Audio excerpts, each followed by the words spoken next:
hả?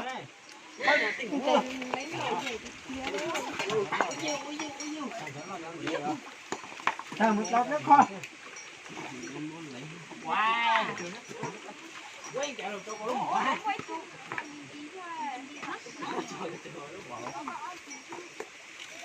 Rồi mà một con với con này cháu nó rồi.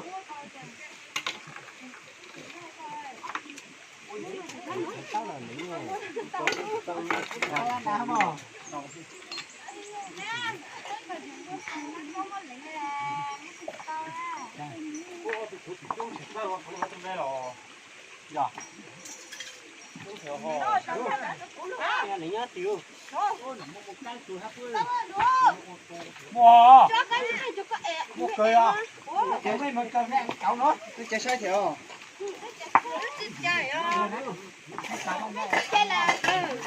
Không đâu rồi. Em mong ca. Sao?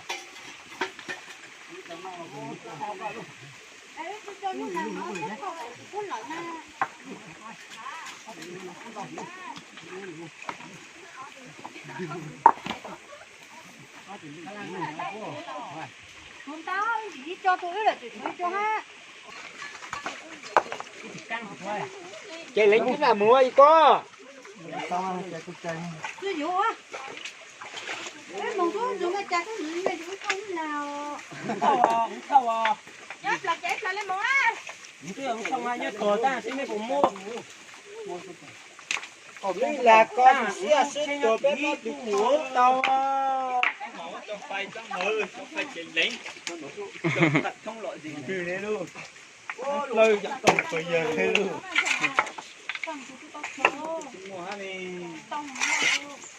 Cái nhóm mất đợi à, mình mắng à.